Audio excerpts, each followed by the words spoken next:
représente la Terre. Je m'en doutais. Et ça, c'est le célèbre phare d'Alexandrie. Oh, les grands par rapport à la Terre. Oui, vous avez raison. C'est pour mieux le voir. Admettons. À l'approche d'Alexandrie en bateau, l'endroit à partir duquel le feu du phare est visible pour les marins est le point où la tangente qui passe par le sommet du phare touche la terre. La mer en fait. Oui, mais disons la terre. Je trace la tangente. D'ici, on ne peut pas voir le feu du phare. Seulement à partir de ce point-là. Nous le marquons et nous le relions au centre de la Terre, tout comme le phare. Alors si mes souvenirs sont bons, on peut calculer la circonférence d'un cercle si on connaît son rayon. Très bien. Mais comment mesurer le rayon du cercle? Je suis sûr que vous avez trouvé un moyen pour contourner le problème. Dessinons à partir de ce rayon un carré Pourquoi? pour contourner le problème.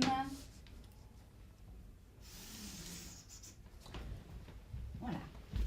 Nous avons à présent un carré dont deux des côtés sont des tangentes du cercle. Nous mettons à leur place une équerre dont les côtés intérieurs égalent le rayon du cercle. Et pourquoi? Parce que la largeur de l'équerre fait la hauteur du phare. Ouais, excusez-moi, mais il ne s'agit pas de pourquoi, mais de comment. Faites-moi confiance juste pour quelques minutes. Encore vos histoires fumeuses auxquelles personne ne peut comprendre. Oui, ben, vous finirez bien par comprendre. Considérons les côtés extérieurs de l'équerre. Ils forment avec le premier carré un deuxième carré plus grand que le premier. D'accord? D'accord, mais...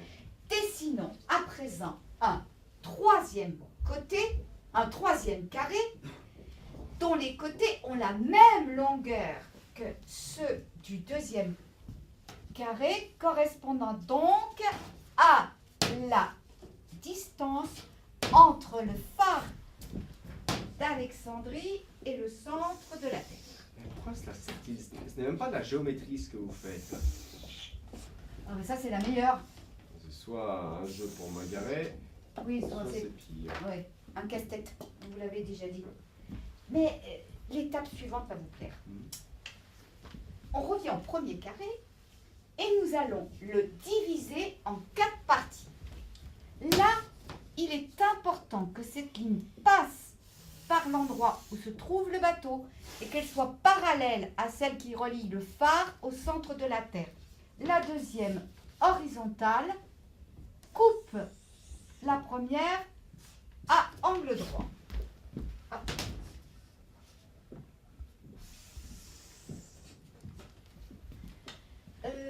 Si en l'occurrence, ça forme une croix, c'est un effet secondaire qui ne signifie rien. Bon, vous avez terminé? Ah, pas du tout. C'est maintenant que les choses vont bouger. Faites-les bouger alors. Nous allons différencier les 4 parties à l'aide de 4 couleurs.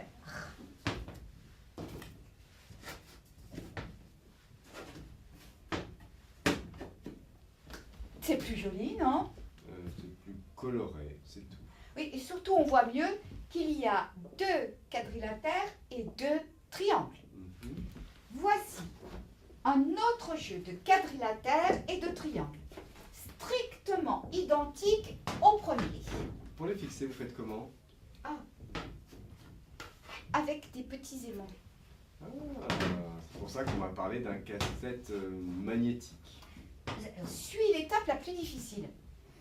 Il s'agit de placer ces quadrilatères et triangles dans le troisième carré, de telle sorte qu'ils touchent tous les côtés du carré. Vous voulez essayer? C'est amusant. Non, non, non. Pour ça, je vous fais confiance.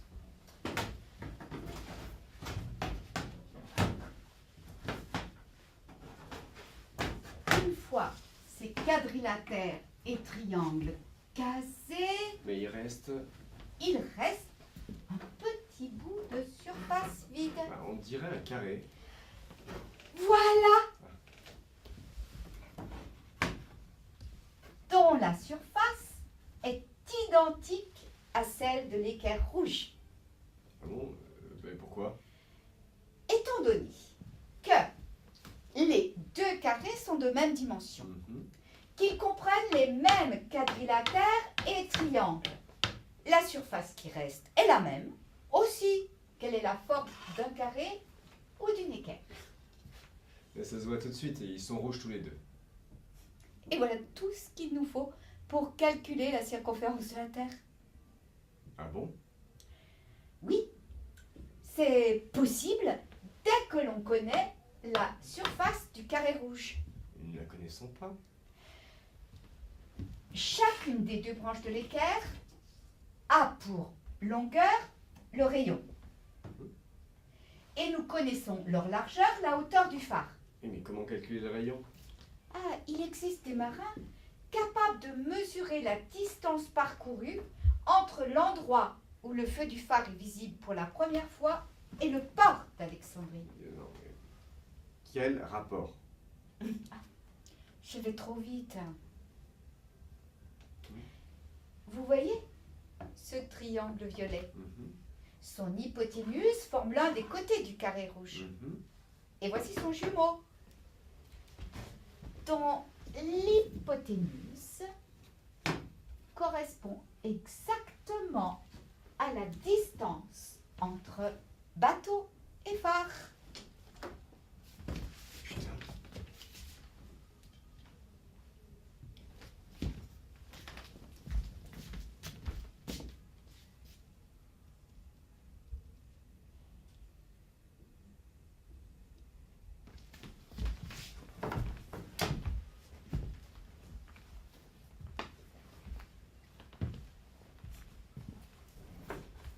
Alors, à combien de journées de marche de chameau vos marins ont-ils évalué la distance? Ah mais comment vous savez que j'ai... Non mais j'en sais rien, moi, c'est vous qui faites marcher les chameaux sur l'eau. C'est joli cette idée de chameau marin. Mais pour la commodité du calcul, nous prendrons comme unité de mesure la hauteur du phare d'Alexandrie. Ouais, si vous voulez, alors cette distance mesurée en phare, Quelques 315 phares par temps clair. ça signifie? Et que la surface du carré rouge est de 315 multiplié par 315, c'est-à-dire quelques 100 000 phares carrés. Et la surface de l'équerre est la même. Oui, sauf que la largeur de l'équerre n'est que d'un phare. Donc, les 100 000 phares carrés sont alignés côte à côte tout le long des deux branches de l'équerre. 100 000 phares carrés sont alignés. Et ça, c'est 2 fois le rayon de la Terre. Donc son diamètre.